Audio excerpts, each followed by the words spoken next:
Hugo Motta na Câmara, Davi Alcolumbre no Senado. As duas casas legislativas que compõem o Congresso Nacional estão com caras novas na presidência. São duas figuras ligadas ao Centrão e que fazem um jogo duplo, barganhando cargos e verbas com o governo Lula, mas também fazendo constantes acenos à oposição bolsonarista. Hugo Motta foi eleito por 444 deputados federais, de um total de 513. Os votos vieram de 18 partidos diferentes. Ainda estamos aqui. Muito obrigado. Davi Alcolumbre recebeu os votos de 73 dos 81 senadores e se tornou o presidente do Senado mais bem votado em mais de 20 anos. É essencial respeitarmos o papel do judiciário em nosso sistema democrático. Com os novos presidentes já empossados, o destino dos antigos virou uma incógnita. A expectativa é que o Rodrigo Pacheco, ex-presidente do Senado, assuma um cargo no Ministério de Lula. Mas o que eu quero é que o Pacheco seja governador de Minas Gerais. É isso que eu quero. E o ex-todo-poderoso Arthur Lira ainda não tem um caminho definido. Quarta-feira, 5 de fevereiro de 2025.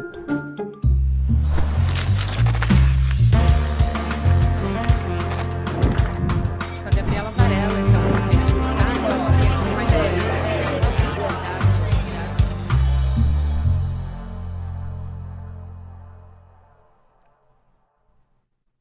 Olá, seja muito bem-vindo, seja muito bem-vinda. Eu sou a Gabriela Varela e esse é o Videocast em Detalhes. E aqui você já conhece, sempre com um convidado, uma convidada, a gente analisa uma temática, uma notícia importante do momento. A gente vai analisar um momento político importante em Brasília. Guilherme Amado vem aqui conversar com a gente, ele que é jornalista, nosso colunista no ICL Notícias e também tem uma coluna no site Platô BR. Amado, bem-vindo mais uma vez, seja muito bem-vindo. Bom dia, Gabi. Bom dia, comunidade do ICL. Sempre bom estar com vocês.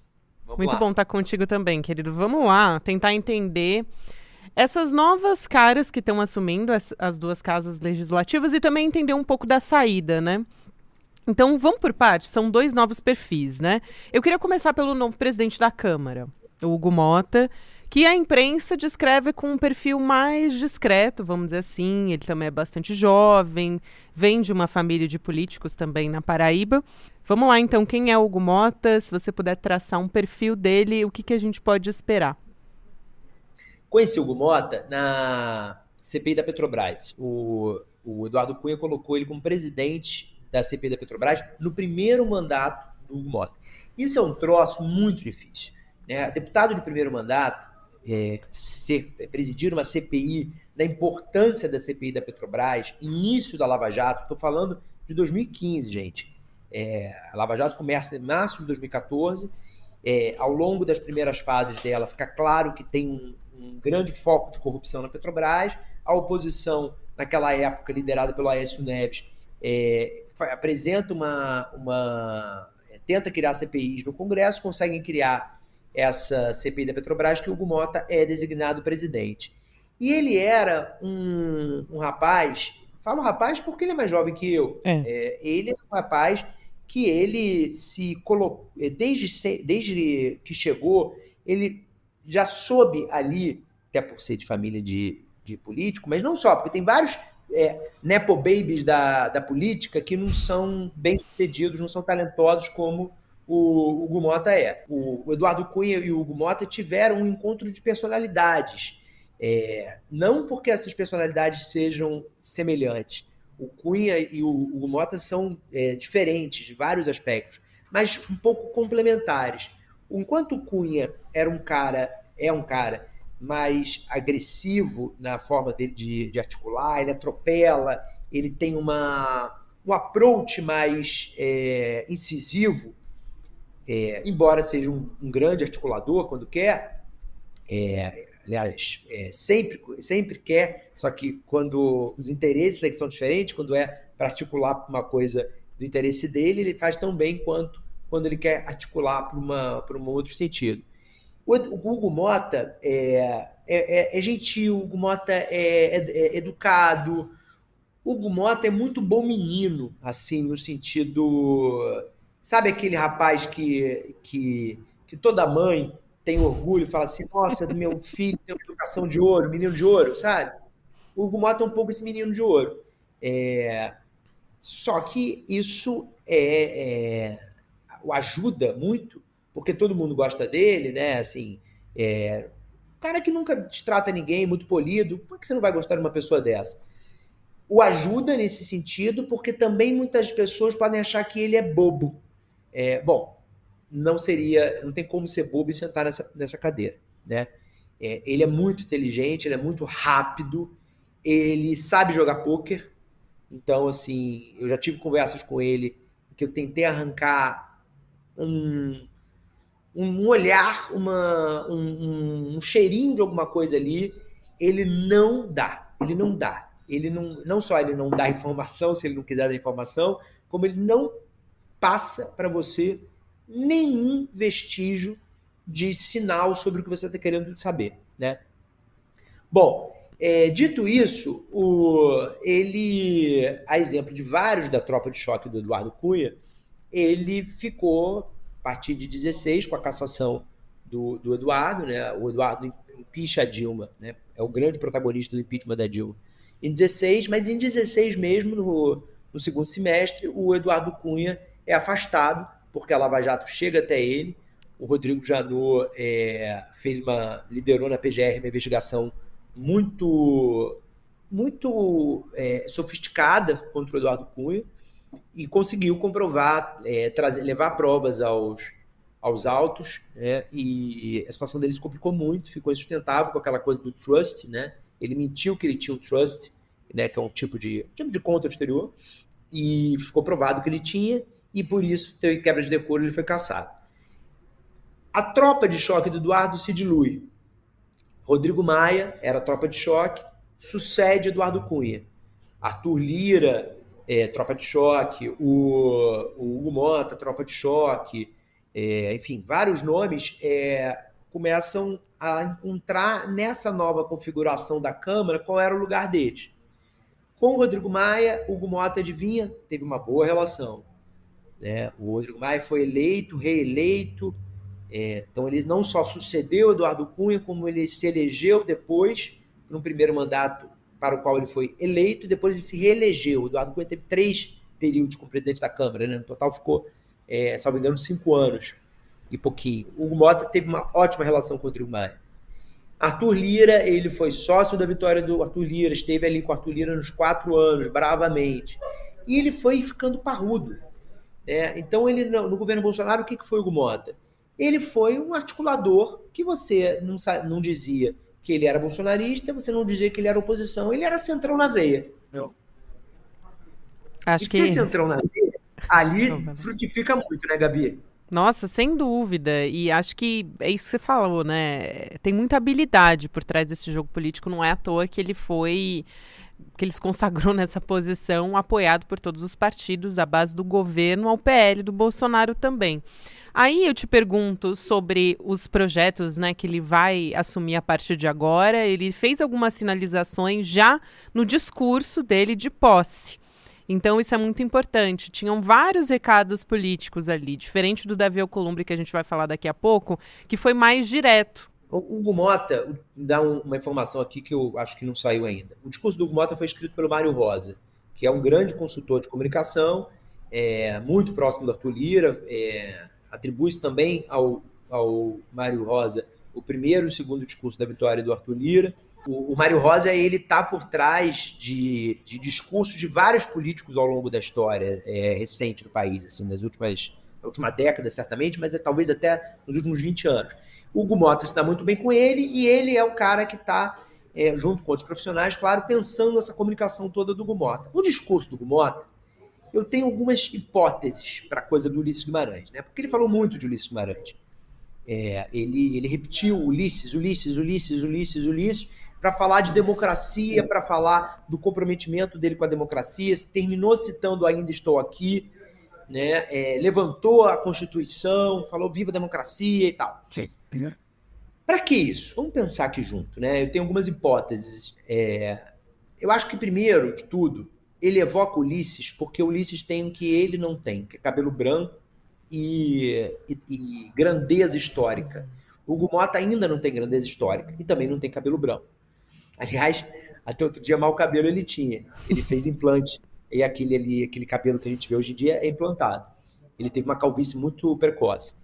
Bom, o Ulisses, eu acho que vem muito forte no discurso dele para mostrar, para passar a mensagem tipo, sou um menino, mas eu sou grande, eu quero ser grande, eu sei o tamanho dessa cadeira, eu sei a responsabilidade histórica que eu tenho. Eu acho que o objetivo de comunicação é esse. Sobre falar de democracia, né, que tem a ver também um pouco com evocar o Ulisses, eu acho que aí ele querendo aproveitar, ou o Mário Rosa querendo aproveitar, esse espírito do tempo, né? O governo Lula, o STF, então, portanto, o Executivo e o Supremo, o Executivo e o Judiciário, eles estão na linha da democracia. O Hugo Mota entra acenando para essa linha, dizendo o seguinte: eu quero a pacificação do país, eu quero jogar junto, eu quero ter harmonia de poder e dos poderes, para o Brasil voltar, seguir nesse caminho. Voltar não, porque o Brasil já está no caminho da tranquilidade institucional, o Lula conseguiu fazer isso com o país, o Brasil seguir nesse caminho. É um aceno, portanto, ao Executivo e ao STF, mas é um aceno também aos deputados e aos senadores. Porque o que é democracia? Democracia também é harmonia de poderes, né? É cada um respeitar o seu limite, é o judiciário saber que o legislativo tem prerrogativas que o judiciário não pode usurpar. Então, o sentido dele falar de democracia ali é um pouco cada um ver sob seu prisma. Para mim, democracia, se você perguntar assim, Guilherme, o que é democracia? Para mim, democracia é liberdade de imprensa, liberdade de expressão, primeira coisa. Sem liberdade de expressão, você não tem democracia. Para um deputado, talvez seja, não, olha, é o legislativo com as suas prerrogativas garantidas. Então, ele joga a carta da democracia que cada um entende como quer. Eu vejo essa carta ali também como uma forma dele dizer para os deputados, sem criar um confronto tão direto com o STF, olha, o que é nosso vai continuar sendo nosso, tá? É democracia. Eu não vou deixar o STF invadir as nossas prerrogativas. Porque tanto deputado quanto senadores têm duas queixas centrais em relação ao STF, né, Gabi? As emendas, que eles não acham que é o STF que tem que decidir como que eles usam as emendas. Eles dizem, nós legislamos dessa maneira, o STF não tem que se meter no que nós legislamos. Depois eu digo o que o STF diz sobre cada coisa. E o outro ponto é que eles dizem o seguinte, olha, não dá para o STF ficar legislando, né? Essas decisões em que avança, além de interpretar a Constituição, diz como tem que ser aquela questão tem que ser resolvida, né? Então, na questão das drogas, o STF chegou a indicar no detalhe como é que essa regra, essa lei ia ser cumprida. Então, o STF entende que na questão das emendas e na questão para ficar no exemplo que eu peguei, das drogas, havia descumprimentos constitucionais. Há, na forma que as emendas hoje em dia são usadas pelo Congresso, são executadas, existe ali violações a preceitos, né, a princípios constitucionais, da transparência, em alguns momentos, eventualmente, até da moralidade, enfim. E nas drogas a mesma coisa, dos direitos da pessoa humana e por aí vai. Então é isso, eu acho que ele fala de democracia para usar a democracia para dizer para várias pessoas o que elas querem ouvir. Agora vamos lembrar que discurso é uma coisa, prática é outra, né, Gabi? Isso é muito importante a gente lembrar. Não necessariamente vai ser dessa maneira. E acho que ainda está muito nebuloso como é que vai ser, né, Amado? Eu quero entrar nessa questão das emendas parlamentares em específico, mas acho que antes a gente pode falar um pouco do novo presidente do Senado, o Davi Alcolumbre, até porque ele teve apoio da oposição, né, para chegar a ocupar esse posto, e ele está ocupando de novo, depois de 4 anos. Então, queria que você comparasse com a antiga gestão dele, porque ele era muito inexperiente ainda, tinha sido só vereador, né, em Macapá, e ele assumiu a presidência da casa. Então agora foi muito próximo também do Rodrigo Pacheco, acho que vale a pena dizer isso, e estava ali na presidência da CCJ, então tinha um cargo que fez com que ele crescesse e voltasse a esse posto, né? Qual que vai ser o perfil agora? O Davi Alcolumbre, ele, a exemplo do Dias Toffoli, ex-presidente do STF, eles foram presidentes do Congresso e do STF juntos, no primeiro, boa parte do primeiro biênio do Bolsonaro, né? O Toffoli foi presidente do STF de outubro acho que de outubro a novembro de 2018 a setembro, outubro de 2020. E o Davi Alcolumbre foi 19 e 20 presidente do Congresso. Os dois são muitas vezes apontados como pessoas que se aliaram ao Bolsonaro durante o governo dele. Isso é falso. Eles se aliaram parcialmente ao Bolsonaro, nas agendas que lhes interessavam. O Davi Alcolumbre é um dos pais do orçamento secreto, junto com o Bolsonaro, junto com o general Ramos, né, o Luiz Eduardo Ramos, que está sumido aí, junto com o Arthur Lira, né, depois que o Rodrigo Maia sai. Então, ali eles são aliados do Bolsonaro. Ali ele é aliado do Bolsonaro. O Toffoli foi aliado do Bolsonaro no despedaçamento da Lava Jato, no bom e no mau sentido. No bom sentido, em enfrentar os arbítrios da Lava Jato, os excessos da Lava Jato, o que a Lava Jato fez de ilegal ou inconstitucional. Mas no mau sentido, no que a Lava Jato fazia de bom. Porque a Lava Jato também tinha coisas boas. Existiam setores no Lava Jato que enfrentavam corrupção realmente, não faziam política, como o Deltan Dallagnol. E aí, nesse momento, o Toffoli foi aliado do Bolsonaro. Voltando ao Davi, ele no governo Bolsonaro, ele jogou como ele vai jogar agora, gente. Não tem diferença. Eu entrevistei no final de semana o senador Rogério Carvalho, que elogiou muito o Davi e acha que com o Davi também vai ser melhor, como todos eles estão elogiando publicamente. Privadamente, alguns têm preocupação. E aí o senador Rogério Carvalho, do PT do Sergipe, ele falou assim... aí eu perguntei para ele, olha, o que muda na essência, realmente? Porque o que o Davi vai fazer sobre Lula que ele não fez sobre o Bolsonaro? Porque o Davi brecou tentativas de ruptura institucional do Bolsonaro. Isso no meu livro Sem Máscara eu conto. Quando o Bolsonaro flerta em não respeitar a decisão do STF de não empossar o Ramagem, o Bolsonaro cogita realmente ignorar a decisão do STF, do Alexandre de Moraes, e dar posse ao Ramagem, o que seria uma ruptura institucional. Seria um golpe de Estado. O início de um golpe de Estado, pelo menos. O Davi passa horas no STF com o Toffoli, horas no Palácio da Alvorada com o Bolsonaro, entra à madrugada e o Davi segura aquilo. É o Davi que vai para o Bolsonaro e convence o Bolsonaro a não fazer aquilo. Então, ali naquele momento, ele faz um jogo um pouco combinado com o Rodrigo Maia, do Rodrigo Maia ser o bad cop e o Davi ser o good cop. Como o Toffoli foi um good cop também com o Bolsonaro. Num jogo combinado com o Alexandre, que era o bad cop. O Alexandre e o Toffoli até tem uma brincadeira entre si, que eles falam assim, foi o Alexandre de Moraes que inventou isso para o Toffoli. Ele falou assim, você é o good cop, eu sou o bad cop, mas nós dois somos cop. Né? Tipo, não tem... Pelo menos nós dois somos cop. E era isso que o Davi fazia. O Bolsonaro teve derrotas com o Davi Alcolumbre. E agora a gente não vai ser diferente. O Rogério Carvalho meio que admitiu isso para mim nessa conversa do fim de semana. Não vamos achar que o Davi vai ser tudo do governo. Não vai. O discurso dele, ele falou muito assim, o que for do Brasil, o que for para melhorar a vida dos brasileiros, que é o que todos eles falam. Né? Que isso é a maquiagem para dizer o seguinte, temas com os quais, temas que sejam no meu interesse, e aí quando eu falo interesse, não é necessariamente nenhum interesse escuso, não, e não estou falando do Davi apenas para falar sobre esse raciocínio, estou falando do raciocínio médio do centrão. Né? Temas do meu interesse não tem problema, eles tramitam e são aprovados. Temas que não são do meu interesse, mas eu não me oponho, eu negocio, ganho um pouco para te dar isso.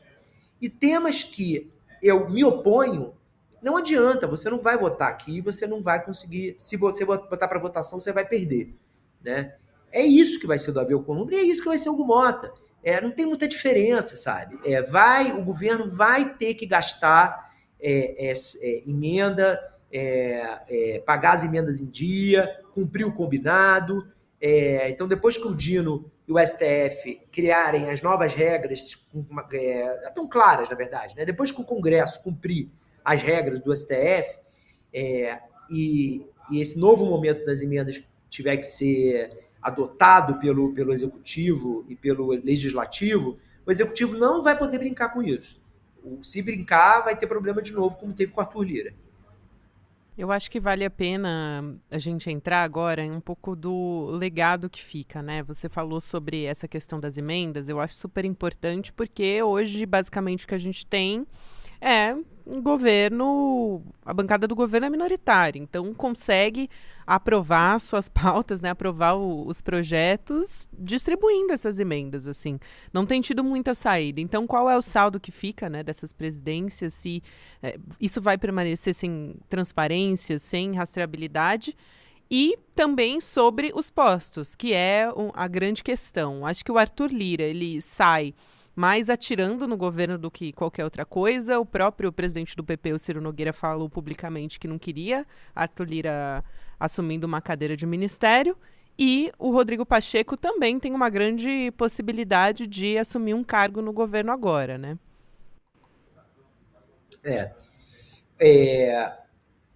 A gente tem que pensar o seguinte, o Lula, nesse momento, está desenhando essa reforma, né? Temos já a Glaze quase certa. No final de semana eu noticiei Luciana Santos sai da Ciência e Tecnologia, vai para Mulheres. Algumas coisas estão ganhando clareza.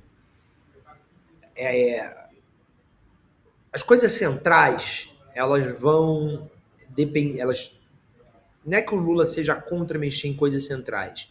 Ele está tão certo de que tem que fazer uma arrumação grande no governo que até coisas centrais ele está considerando mexer. Não estou falando de Casa Civil. Casa Civil nunca ouvi que ele considere a sério mexer no Rui Costa.